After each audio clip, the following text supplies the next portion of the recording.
Hey, old-timer, did you get lost on the way to the bingo hall? The question hung in the humid, stale air of the logistics supply tent, slicing through the low hum of industrial fans and the clatter of inventory crates. It was a voice dripping with the specific kind of arrogance that only the young and elite could muster, the kind that came from peak physical conditioning and a chest full of ribbons that hadn't yet faded in the sun. Lieutenant Marcus Miller stood with his hip cocked against a stack of Pelican cases, his arms crossed over his chest. He was the picture of modern special warfare perfection, sleeves rolled to reveal vascular forearms, high and tight haircut, and a gaze that usually made junior enlisted men stutter. But the man he was addressing didn't stutter. In fact, the man didn't say anything at all. Philip Weston stood motionless near the counter, weathered hands holding a faded baseball cap, thumbs tracing slow circles around the worn brim. At 82, his frame appeared fragile beneath a crisp royal blue polo tucked into pressed beige slacks. His skin carried the texture of old leather, creased and spotted, but his eyes behind thick glasses held something the young SEALs couldn't identify. Not fear, not confusion, just profound stillness that comes from having nothing left to prove. He was a splash of civilian color in an ocean of tactical gear and camouflage patterns, appearing almost absurd, like a grandfather wandering onto a movie set. Miller glanced around seeking approval from his teammates clustered near equipment racks. A few chuckled nervously, the sound echoing off corrugated metal walls. These men had just rotated back from deployment, bodies humming with adrenaline, egos swollen from successful missions. They were apex predators on this installation, and this elderly civilian felt like a glitch in their carefully ordered world. Miller stepped closer, invading personal space that military protocol usually protected. His boots scraped concrete deliberately, territorially. "I asked you a question, sir," Miller said, false courtesy barely masking irritation. "Do you understand where you are? This is restricted military property. Civilians aren't authorized past the checkpoint. Did someone's grandfather escape the visitor center?" Philip's response came quiet and unhurried, his voice carrying decades of rasp. "I am waiting for the quartermaster." Simple words, factual, without apology or explanation. Miller's jaw tightened. The dismissal stung more than any verbal comeback. He straightened to full height, using physical presence as a weapon. "The quartermaster? You mean Chief Henderson?" Henderson is occupied with real operational requirements, not distributing souvenirs to tourists. "Look, Pop, there's a museum 3 miles east toward the main gate. Nice gift shop. You can purchase a commemorative coin, maybe a hat with an anchor. That's where you belong." Philip turned back toward the counter, placing a folded requisition form on the scratched metal surface. His silence was more insulting than any retort. Miller felt heat rising in his chest. He was an officer, a combat veteran, a man who had breached hostile compounds on 3 continents. Being ignored by someone in a polo shirt was intolerable.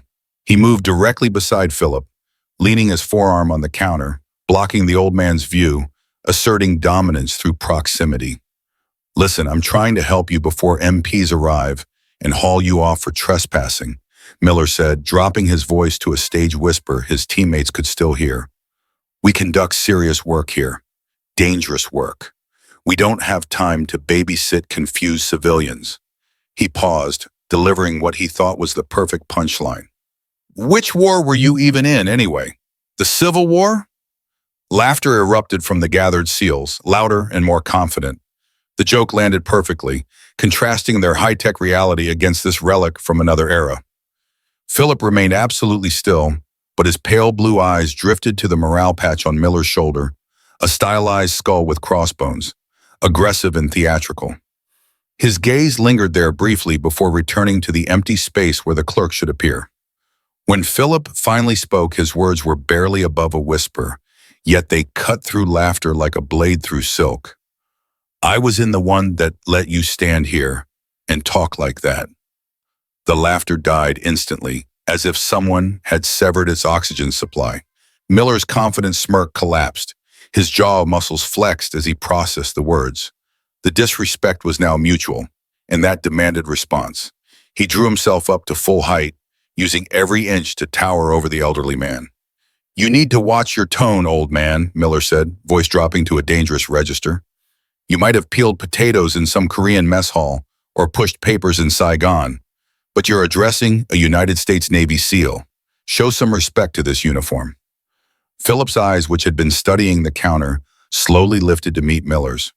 No anger, no intimidation, just quiet assessment that somehow made Miller feel exposed. I respect the uniform, Philip said softly. I just wonder if the man inside it fits. The temperature seemed to plummet. Conversations at nearby stations ceased mid-sentence. Equipment techs froze. The ambient sounds of the base faded away, leaving only the confrontation in sharp focus. Miller's face flushed crimson. This was no longer just an annoyance. This was a direct challenge to his authority, his competence, his identity. His hand moved toward Philip's shoulder, fingers inches from contact, his intention clear. He would physically escort this disrespectful civilian out himself. Let me see your identification, Miller demanded, voice tight with barely controlled anger. Right now, or I'm putting you on the ground and waiting for security. Philip didn't flinch. His movements were deliberate as he reached into his breast pocket, each motion taking twice as long as necessary for the adrenaline-charged SEALs watching. He withdrew a slim leather wallet, surface worn smooth by countless years, edges frayed and molded to the shape of the pocket that held it. He opened it with arthritic fingers and placed a single card on the counter beside his requisition form. Miller snatched the card up, expecting a driver's license or Veterans Affairs ID. Instead, he found something he didn't recognize. Not a common access card with embedded chip and magnetic strip. Not the familiar blue retiree ID. This card was different, laminated in a way that looked decades old, with text that appeared typewritten. No hologram, no barcode, no modern security features. Just a name in capitals, a service number in obsolete format, and a rank abbreviation that didn't immediately register. What is this supposed to be? Miller scoffed, flipping it over to examine the blank reverse. This looks like something from a cereal box. This identification is expired, probably by 40 years. This isn't valid for secure installations. Philip's voice remained level, almost patient. It has no expiration date. Miller tossed the card back onto the counter with a metallic clatter. This is garbage. You're trespassing on federal property. I've had enough. His hand moved to the radio clipped to his vest, thumb hovering over transmit to call the master at arms. At that moment, the rear flap pushed open and a young petty officer emerged carrying a small, rectangular box wrapped in wax paper. Sweat beaded on his forehead. His eyes went wide as he registered the scene, Lieutenant Miller looming over the elderly civilian, tension thick enough to cut. Lieutenant Miller, sir, the clerk's voice squeaked. Miller didn't turn away from Philip. Not now, petty officer. Call security. We have an unauthorized civilian. No, sir, the clerk said, voice trembling, but growing louder. You don't understand. I ran the service number from this gentleman's requisition through the system. I don't care what you ran, Miller snapped. Get him out now. The clerk stepped forward, positioning himself between them, a move that was career suicide but driven by panic. Sir, please listen. When I entered this gentleman's service number, the entire system locked down.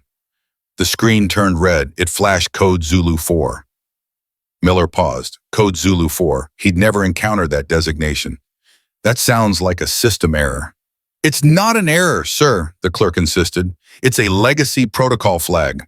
The screen said to maintain position and stated the base watch commander was being automatically notified. I've never seen anything like it. Miller looked down at Philip, who hadn't moved throughout the exchange. The old man's attention was focused on the wax-wrapped package, his expression soft and distant. Half a mile across the installation, in the climate-controlled quiet of Base Command Headquarters, Admiral James Vance was reviewing quarterly logistics reports when a red indicator light began pulsing on his secure terminal. It was a silent alarm that hadn't activated once during his 5-year command tenure. The light indicated high-priority asset notification, reserved for visiting dignitaries or classified material movements. He tapped the screen, expecting a drill notification or system malfunction. Instead, a file opened displaying 2 photographs side by side. Left, a grainy black and white image from the 1960s showing a young man in diving gear with intense eyes. Right, A current biometric scan matched to that same face, now aged but unmistakably identical. The name appeared in bold military font across the top. Philip James Weston. Admiral Vance stopped breathing for 3 full seconds. He stared at the location tag. Logistics Supply Tent 4. Admiral, his aide called from the doorway, noticing the sudden change. Get the car, Vance said, standing so abruptly his chair toppled backward. Get the security detail. Right now. Move. Sir, what's happening? Vance was already grabbing his cover, hands moving with barely controlled urgency. We have a Trident 1 on deck, a founder, one of the originals, and he's standing in a supply tent without escort. The aide's eyes widened. He grabbed for his radio. Vance didn't wait. He stormed out, mind racing. Philip Weston was a ghost story in the special warfare community, a legend whispered about in training compounds. A man whose service record was still partially classified, whose missions remained redacted decades later, whose operational methodology had literally written modern maritime special operations doctrine. Vance knew the culture of younger operators, their confidence crossing into arrogance. He recognized it because he'd possessed it himself. And he knew with certainty that if Philip Weston was standing in a supply tent in civilian clothes without escort, someone was almost certainly disrespecting him right now. Back in the supply tent, atmosphere had shifted from mockery to something darker. Miller felt his authority eroding, undermined by a nervous clerk and a silent old man refusing proper deference. He needed to reassert control before it spiraled further. I don't know what kind of game you're playing, Miller said, voice hard with renewed authority. His hand shot out and gripped Philip's upper arm, fingers closing around the bicep through royal blue fabric. The grip was firm, designed to control and intimidate, to physically communicate dominance. But you're leaving right now. Philip looked down at the hand gripping his arm. For a brief moment, something shifted behind his pale eyes. The supply tent seemed to dissolve. In Philip's mind, the smell of canvas and dust was replaced by thick jungle humidity and acrid gunpowder burn. He wasn't looking at an aggressive lieutenant anymore. He was back in triple canopy darkness, feeling the weight of a wounded teammate across his shoulders, understanding that silence meant survival and noise meant death. He remembered crouching motionless in swamp water for 72 hours waiting for a high-value target, remembered the profound patience required to be the only thing standing between his team and annihilation. Philip didn't jerk away. He didn't raise his voice or fists. He simply tightened his core muscles, settling his weight with rooted stability that came from decades of combat experience. When Miller attempted to pull him toward the exit, Philip didn't move. Like trying to relocate a steel post set in concrete, Miller pulled harder, genuinely confused. I would ask you to remove your hands, son, Philip said. The rasp had left his voice entirely. Words came out clear and cold, like a blade drawn from ice. Or what? Miller sneered, leaning in until they were nearly nose to nose. You planning to hit me with your cane, old man? He raised his other hand to grab Philip's shoulder, fully committed to physically removing him. The boundary between verbal confrontation and physical assault had been crossed. Suddenly, the heavy double doors exploded inward with a bang that shook dust from overhead beams. Room, attention! The command didn't just fill the space, it detonated in it, a vocal shockwave that instantly paralyzed every service member present. Striding through the entrance was the base sergeant major, followed immediately by Admiral Vance himself, 2 stars gleaming on his collar, flanked by his shore patrol officers. Miller froze, hands still gripping Philip. His head swiveled toward the entrance, eyes going wide as he registered flag officer rank. The entire tent snapped to rigid attention in synchronized movement. Everyone except Miller, caught mid-assault, and Philip, standing calm at the stormed center. Lieutenant Miller, Admiral Vance roared, fury making equipment rattle. Unhand that man immediately. Miller released Philip as if contact had become electrically charged. He spun toward the Admiral, arms snapping up in textbook salute, face draining of color. Admiral, sir, this civilian was trespassing and refused proper identification. I was attempting to— Silence! Vance's command hit like a physical blow. The Admiral closed the distance in long, aggressive strides. But he didn't stop at Miller. He walked directly past the lieutenant as if he were invisible, attention fixed entirely on Philip. The room became a vacuum of sound. Admiral Vance came to a halt directly in front of Philip. Then slowly and with profound deliberation, the two-star admiral who commanded thousands came to attention. Posture, parade ground, perfect. He looked Philip directly in the eye, expression transforming from rage to something approaching reverence. His right hand rose in a salute that was crisp, sharp, held with absolute steadiness. This wasn't perfunctory routine. This was the salute reserved for legends. "Master Chief," Vance said, voice thick with emotion he didn't try to hide. "I apologize for the delay, and I apologize for this." Philip studied the admiral for a long moment, then a small smile touched his mouth. He returned the salute with flawless movement, despite his 82 years, hand cutting through air with muscle memory precision. "At ease, Admiral," Philip said quietly. Behind them, Miller stood frozen in salute, mind unable to process what he was witnessing. "Master Chief?" This man in the civilian polo shirt?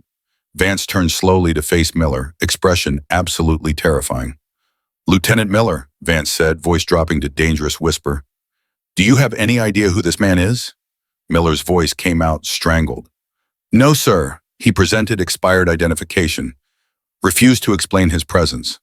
Vance's step went closer, invading Miller's space exactly as Miller had done to Philip moments before.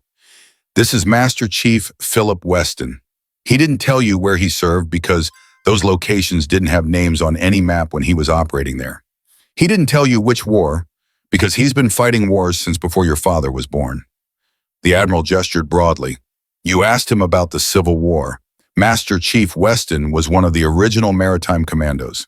He was swimming into mine-laden enemy harbors in North Vietnam with nothing but a dive knife, while the Navy was still developing doctrine. He founded the selection pipeline you just completed. The tactics you employ, he wrote the manual. The rebreather equipment you train with, he tested the prototypes." Miller felt his stomach drop. He looked at Philip, really looked for the first time. The marks on the man's forearms weren't just age spots.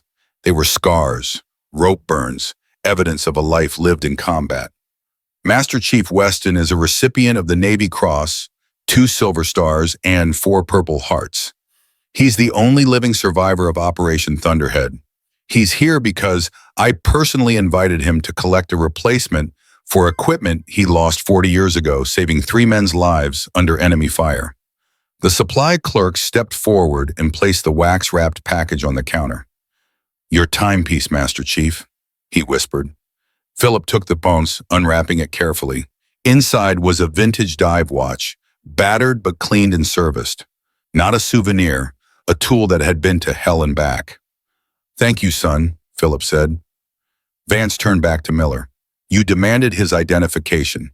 You attempted to physically remove him. Lieutenant, you are not worthy to polish this man's boots. You stand there with your trident pin thinking it makes you invincible. This man forged that trident in blood." Miller was trembling. "Lieutenant Miller, you are relieved of duty, effective immediately pending disciplinary review." "Yes, sir," Miller finally managed. As Miller turned to leave, Philip's voice stopped him. "Lieutenant." Miller froze, turned slowly, unable to meet Philip's eyes. Philip stepped forward, expression neither angry nor triumphant, just firm. "The uniform fits," Philip said quietly. "The training is evident. The skill is present. But the man inside needs work." He paused. "You asked which war? The wars you read about are loud, documented, celebrated. But the wars that let you sleep safely at night? We fought those in darkness. We didn't wear uniforms. We wore whatever we had to. Blue shirts, peasant clothes, shadows." Philip locked eyes with Miller. "For mistake silence for weakness, Lieutenant. Never judge a warrior by the shine of his armor. Some of the most dangerous things in this world look like nothing at all until it's too late." Miller nodded. "Yes, Master Chief, I apologize." Philip nodded once. "Yeah, ma'am. Keep your head down, son. Check your ego. It'll get you killed faster than any bullet." Miller walked out, leaving behind silence resonating with hard truth. Everyone looked at Philip with new eyes, seeing not an old man in civilian clothes, but a titan walking among them.